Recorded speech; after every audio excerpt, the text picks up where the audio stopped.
ఉన్నాను. మీరు ఏం అడుగుతున్నారు? మీరేం గొంతమ్మ కోరిక కోరతలేరు. ఆనాడు కాంగ్రెస్ పార్టీ మేనిఫెస్టోలో మమ్మల్ని గెలిపించండి, మీకు ఫిక్స్డ్ వేతనం ఇస్తాం, మీకు 18,000 రూపాయల వేతనం ఇస్తామని చెప్పి మాట ఇచ్చింది. నమ్మి కాంగ్రెస్ పార్టీకి ఓటేసి గెలిపించారు. మరి మీరు ఏమడుగుతుండ్రు?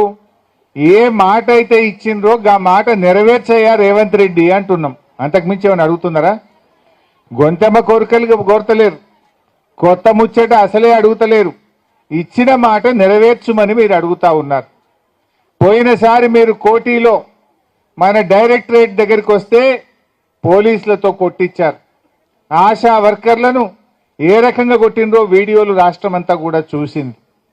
సరే టైం ఇవ్వమని మంత్రి గారు అడిగినరు, టైం ఇచ్చారు.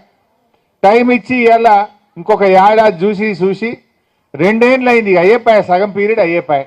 మరి ఇంకెప్పుడు పెంచుతావు? సగం పీరియడ్ అయిపోయింది కదా. ఇచ్చిన మాట ప్రకారంగా 18,000 ఫిక్స్డ్ వేతనం ఇవ్వమని ఇలా ఆశ. మంచి మాట కొద్ది ఇస్తావా? మరి ఆశాలందరినీ పెద్ద ఎత్తున ఉద్యమానికి వెళ్ళమంటవా అని ఇలా ముఖ్యమంత్రి రేవంత్ రెడ్డి నేను అడుగుతా ఉన్నా. రేవంత్ రెడ్డి కథ ఎట్లున్నదంటే, ఏమన్నా అడిగితే పైసలు లేవు అంటాడు. పైసలు లేవా? ఎందుకు లేవు పైసలు? కమిషన్లు వచ్చే దగ్గర మాత్రం పైసలు ఉన్నాయి. మీకు ఐడియా కోసం చెప్తున్నా, HMWS Hyderabad metro water works అని ఉంటుంది. దానికి మల్లన్న సాగర్, కాళేశ్వరం ప్రాజెక్టులోని మల్లన్న సాగర్ నుంచి హైదరాబాద్కు నీళ్లు తెచ్చి మూసీని ఉద్ధరిస్తా, ఆ గోదావరి నీళ్లను కాళేశ్వరం ప్రాజెక్టు ద్వారా కట్టిన మల్లన్న సాగర్లో ఉన్న గోదావరి నీళ్లను తెచ్చి మూసీ మోరిలో పోస్తా, నీళ్లు శుద్ధమైతే అంటుండు. దానికి ఎంత ఖర్చు పెడుతుండు? 6,000 కోట్లు.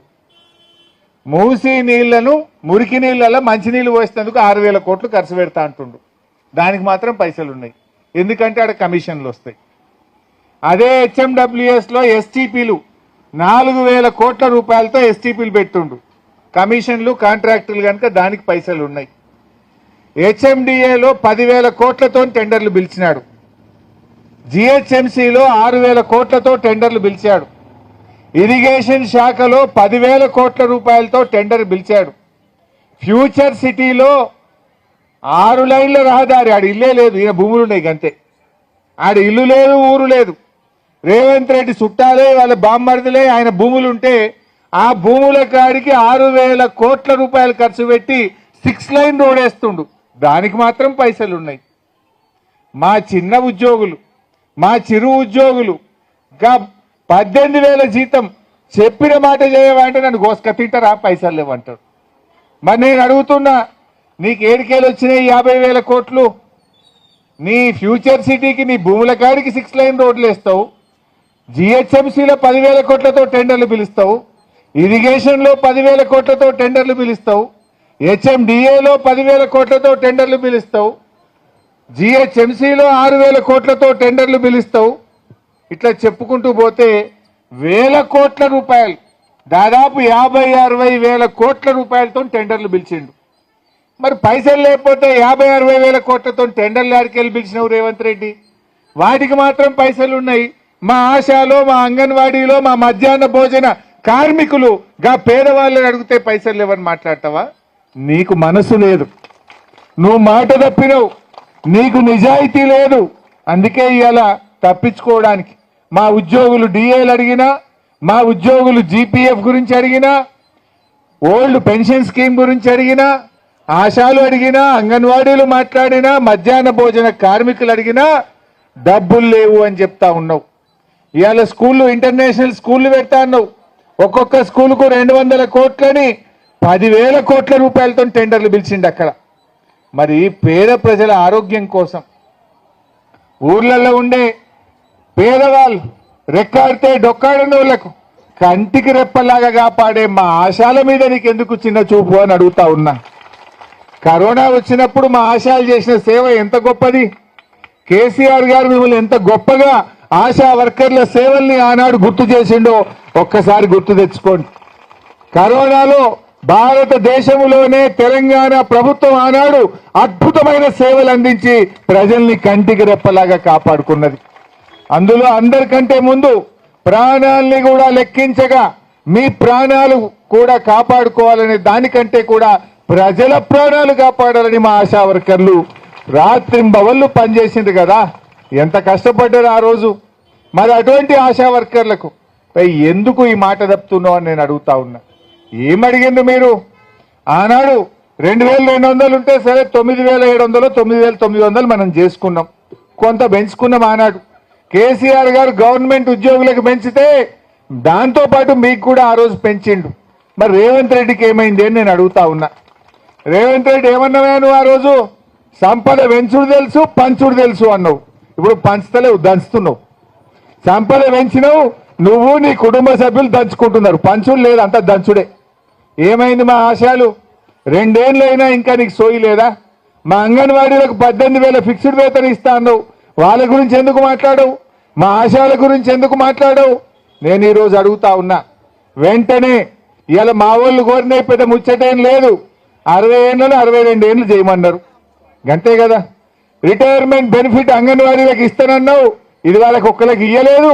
మా ఆశయాలకు కూడా అదే పద్ధతుల్లో రిటైర్మెంట్ బెనిఫిట్ ఇవ్వమని ఈ రోజు అడుగుతా ఉన్నారు. వాళ్ళు అడిగిన విధంగా ఇవాళ మీరు కన్సిడర్ చేయండి. రకరకాల ఇబ్బందులు పెడుతున్నారు ఆశయాలను. ఇవాళ హాస్పిటల్లో అది ఏమంటాం టెల్మా గోల్ దొరుకుతుందా? ముసలోళ్లకు ఇంత బీపీ వస్తే, షుగర్ వస్తే టెల్మా గోల్, ఇంతకుముందు టెల్మా ఉండపో, ఎర్రగోలి పచ్చగోలే ఉండు. కానీ మీరే చెప్పిండ్రు నాకు, మీరే సార్ పబ్లిక్ టెల్మా అడుగుతున్నారు, ఎందుకు వాడతలేరమ్మా పబ్లిక్ అంటే, ఏ టెల్మా అని డాక్టర్లు చెప్తున్నారంటే వాళ్ళు బయట కొనుక్కొచ్చుకుంటున్నారు అని మీరే చెప్పిర్రు నాకు. మీరు నాకు చెప్తే అప్పటికప్పుడు మళ్ళా నెల వరకు నేను టెల్మా కొన్నా, టెల్మా పంపిన. ఆ రోజు మీకు ప్రజలు ఏం కోరుకుంటే అదే ఇద్దామని చెప్పిన నేను. మీరు చెప్తేనే నేను టెల్మా కొని పంపిన ఆ రోజు. ఈ గవర్నమెంట్ వచ్చినాక టెల్మా లేదు, పచ్చగోలి లేదు అని బంద్. ఎర్రది పోయింది, పచ్చది పోయింది, టెల్మా పోయింది. ముసలిళ్ళకి బీపీ గోలు కూడా ఇక చచ్చిపోతున్న పరిస్థితి ఉన్నది ఈరోజు. ఏం పట్టించుకుంటున్నారు? ఆ పిహెచ్సిలకు ఇయర్లీ మెయింటెనెన్స్ ఇద్దాం మనం. ఎందుకంటే మీటింగులు పెట్టుకుంటే మీ టీఏనో డిఏనో ఇంత బిస్కెటో మంచినీళ్ళు ఛాయనో ఇచ్చి నీకు ఇద్దరు, అది కూడా బంద్ అయిపోయింది. ఉన్నదా? అది కూడా బంద్ అయిపోయింది.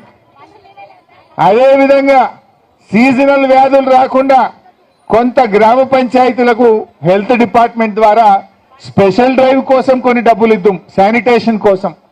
ప్రతి సంవత్సరం కూడా వర్షాకాలం వచ్చిందంటే హెల్త్ డిపార్ట్మెంట్ ద్వారా శానిటేషన్ డబ్బులను విడుదల చేద్దాం, అది కూడా బంద్ అయిపోయింది. ఉన్నదా? ఇవాళ గ్రామ పంచాయతీలో బ్లీచింగ్ పౌడర్కు డబ్బులు లేవు, మోటార్ కాలిపోతే డబ్బులు లేవు, ట్రాక్టర్ నడుస్తలేదు ఏందయ్యా అంటే గాసం లేదంటుండు. మొన్న ఒకడ నర్సాపూర్ లేదో ఊరికి పోయినా, ఏమిరా బిడ్డ ట్రాక్టర్ సెట్ కింద పెట్టినావు, కేసీఆర్ సార్ ఇంత మంచిగా ట్రాక్టర్ కొనిస్తే నడుస్తలేదు, చెత్త ఎత్తుతలేడు అంటే గాసం లేదు సార్ అంటూ. ఎందుకంటే డీజిల్కు పైసలు ఇస్తలేరు. కేసీఆర్ గారు ట్రాక్టర్లు కొనిచ్చినా డీజిల్కు పైసలు ఇవ్వని పరిస్థితి వచ్చింది. ఇవాళ ఊర్లలో ఎందుకు రోగాలు వస్తున్నాయి?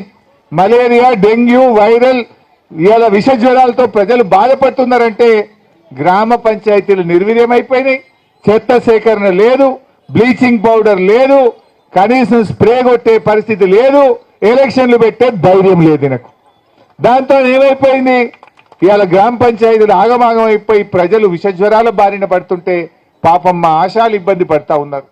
దవాఖానాలలో పోతే సూది లేదు, గోళీలు లేవు, సగం సగం సప్లై అయిపోయింది. ఈ రకమైనటువంటి పరిస్థితులు ఉన్నాయి. నేను ఒకటే కోరుతున్నా ఈ ప్రభుత్వాన్ని, ఆశాల శక్తి ఏందో మీకు తెలియదు బిడ్డ. రేవంత్ రెడ్డి నువ్వు రేపో మాపో పంచాయతీ ఎలక్షన్ పెడతా అంటున్నావు. ఎలక్షన్ల లోపు మా ఆశా వర్కర్లను పిలువు, మాట్లాడు, వాళ్ళ కోరికలు డిమాండ్లు నెరవేర్చమని చెప్పి నేను కోరుతా ఉన్నా. లేకపోతే మా ఆశాలు ఏం చేస్తారో నేను చెప్పనవసరం లేదు, వాళ్ళు చేయాల్సిన పని స్థానిక సంస్థల ఎన్నికల్లో చేస్తారు. ప్రజలు ఇప్పటికే కోపంగా ఉన్నారు. యూరియా సంచి దొరకలేదు, పోతే దొరుకుతుందా? కరెంటు మున్పటి లెక్క వస్తలేదు, యూరియా బస్తా దొరకలేదు, ముసలిళ్ళకు 4,000 ఇస్తానని ఎగబెట్టిండు. 6 గ్యారెంటీల సంగతి యాద్ చేయరా మీరు? మహాలక్ష్మి సంగతి మరి ఆ పరిస్థితి తెచ్చుకోకు.